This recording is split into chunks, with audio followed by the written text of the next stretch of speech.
കാരണം ആഫ്രിക്കയിൽ നിന്ന് വരുന്ന ടീമുകളൊക്കെ ചില്ലറക്കാരല്ല. ഇന്നലെ മിനിഞ്ഞാന്ന് ഇംഗ്ലണ്ട് നൂൽപ്പാലത്തിലാണ് കോങ്കോണ്ട് രക്ഷപ്പെടുന്നത്. കോങ്കോ അവർ പാരമ്പര്യമില്ലാത്ത ടീം. അതേമാതിരി വലിയ പാരമ്പര്യമൊന്നും കെബർത്തക്കില്ല. ലോകകപ്പിൽ ആദ്യമായിട്ട് വരുന്ന ടീമാണ്. 5 ലക്ഷം ജനങ്ങളുള്ള രാജ്യമാണ് കെബർത്ത എന്ന് പറഞ്ഞത്.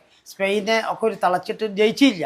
എല്ലാ മത്സരവും സമനിലയാണ് ഒരു കയറിയത്. ചില്ലറക്കാരല്ല ഒരു. പിന്നെ അതേമാതിരി ബുബിസ്റ്റ എന്ന് പറഞ്ഞ കോച്ചുണ്ട്.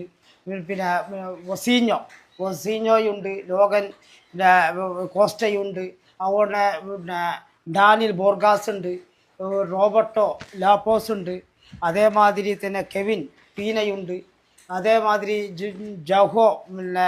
ജോഹോ പെരേരയുണ്ട്. അങ്ങനത്തെ ടീമാണ് പിന്നെ കേബർത്തെ. ബുബിസ്റ്റയാണ് കോച്ച്. ശക്തമായ ടീമല്ല, എന്നാലും കൂടി ഒരു ഡിഫൻസ് താങ്ങും. അർജൻറ്റീനയെ സംബന്ധിച്ചിടത്തോളം അർജൻറ്റീന ഡിഫൻസ് ഇപ്പോൾ ഫക്കുണ്ടോ മെഡീന വന്നാരെ ഡിഫൻസ് കുറച്ച് സ്ട്രോങ് ആയിന്. സ്കെലോണിക്ക് എല്ലാ തന്ത്രങ്ങളും അറിയാം. ഒരു ഡിഫൻസ് താങ്ങുന്നു കേബർത്തെ. കൗണ്ടർ അറ്റാക്കിങ് ആയിരുന്നു. പക്ഷെ അർജൻറ്റീന പോലെ പോസ്റ്റ് ഗോൾ ഇടാൻ പാടുപെടും, അത് ഉറപ്പാണ്. എന്നാലും മെസ്സി ഫോമിലാണ്. അപ്പോൾ പിന്നെ ഗോൾ ഇട്ട് കഴിഞ്ഞാൽ കേബർത്തെ ഇറങ്ങും അമ്മിത്ത് വീണ്ടും അടിക്കുക. എന്നാലും കെബർത്തനെ അർജൻറ്റീന തോൽപ്പിക്കും എന്നുള്ള കെബർത്തെ പ്രസിഡന്റ് പോലും പറഞ്ഞു. പ്രസിഡന്റ് വെല്ലുവിളിച്ചിന്. കേബർത്തന്റെ പ്രസിഡന്റ് വെല്ലുവിളിച്ചിന്. പ്രസിഡന്റ് വെല്ലുവിളിച്ചിട്ട് അർജന്റീന മികച്ച ടീമാണ്, ഒരു ഗോളിന് ഞങ്ങൾ പരാജയപ്പെടുത്തും. ഇതെല്ലാം മാധ്യമത്തിൽ ഞാൻ കണ്ട്. അപ്പോൾ അതാണ്. അപ്പോൾ വെല്ലുവിളിച്ചതല്ല. അതിന് മുമ്പ് നെതർലാൻഡ്സിനെ കൊച്ചു വെല്ലുവിളിച്ചിനി. അപ്പോൾ വെല്ലുവിളി അർജന്റീന ഏറ്റെടുക്കും. അത് അർജന്റീന മറികടക്കണമെങ്കിൽ കേബർത്തക്ക് സാധിക്കില്ല.